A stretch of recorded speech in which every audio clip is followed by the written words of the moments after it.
வெளிப்படுத்துதல் வசனம் வசனமாக ஜனவரி 13. இருண்ட உலகில் ஒரு வெளிச்சம். அப்பொழுது என்னுடனே பேசின சத்தத்தை பார்க்க திரும்பினேன். திரும்பின போது 7 பொன் குத்துவிளக்குகளை கண்டேன். வெளிப்படுத்துதல் 1 வசனம் 12. ஸ்காட்லாந்து மாலுமியான அலெக்சாண்டர் செல்கிரிக் என்பவர் சிலிக்கி அருகிலுள்ள மனித சஞ்சாரமற்ற மாஸ் டியாரா என்னும் தீவில் 4 ஆண்டுகளுக்கும் மேலாக உயிர் பிழைத்திருந்தார். அந்த சமயத்தில் பெரும்பாலும் வேதாகமத்தை வாசித்தும் ஆடுகளை வேட்டையாடியும் நேரம் கழித்தார். இறுதியாக 1709 மீட்கப்பட்டார். ராபின்சன் குரூசோ என்னும் பிரபல நாவலில் அவரது அனுபவம் நினைவு கூறப்பட்டிருப்பதாக சொல்லப்படுகிறது. பத்மு தீவில் விரக்தியும் நம்பிக்கையின்மையும் வருத்தி கொண்டிருக்க அந்த அப்போஸ்தலன் எவ்வளவு தனிமையாக உணர்ந்திருப்பார். அப்படியானால் அந்த ஓய்வு நாளில் ஒரு சத்தத்தை கேட்டது, எக்காலம் ஊதுவதைப் போன்ற வெற்றி முழக்கமான ஒரு சத்தத்தை கேட்டது அவருக்கு எவ்வளவு ஆச்சரியமாக இருந்திருக்கும்.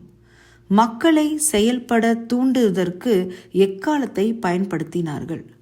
அதைத்தான் அந்த சத்தம் செய்து கொண்டிருந்தது. தேவன் நியமித்த பணியை செய்யுமாறு சிறைப்பட்டிருந்த அவரை அந்த சத்தம் அழைத்தது.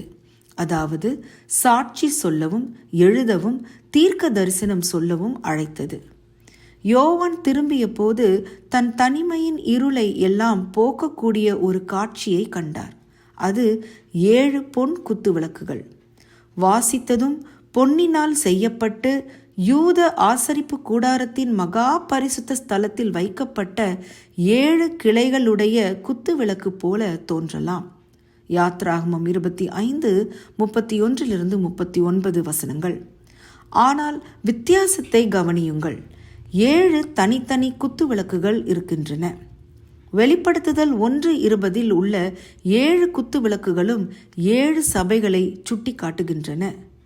அந்த சபைகளுக்கே யோவான் எழுதினார்.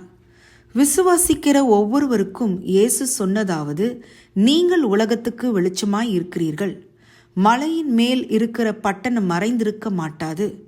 விளக்கை கொளுத்தி மரக்காலால் மூடி வைக்காமல் விளக்கு தண்டின் மேல் வைப்பார்கள். அப்பொழுது அது வீட்டில் உள்ள யாவருக்கும் வெளிச்சம் கொடுக்கும். இவ்விதமாய் மனுஷர் உங்கள் நற்கிரியைகளை கண்டு பரலோகத்தில் இருக்கிற உங்கள் பிதாவை மகிமைப்படுத்தும்படி உங்கள் வெளிச்சம் அவர்கள் முன்பாக பிரகாசிக்க கடவுது.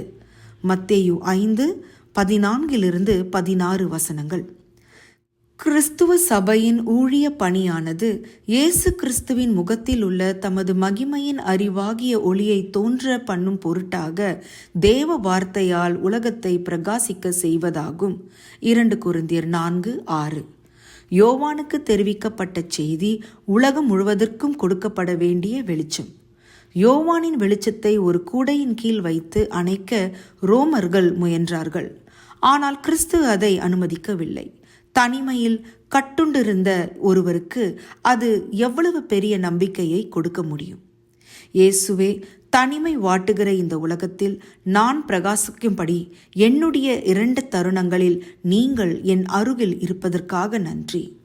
அதிக ஆராய்ச்சிக்கு சங்கீதம் 119:105, ஏசாயா 49:6, யோவான் 20:21 வசனங்கள்.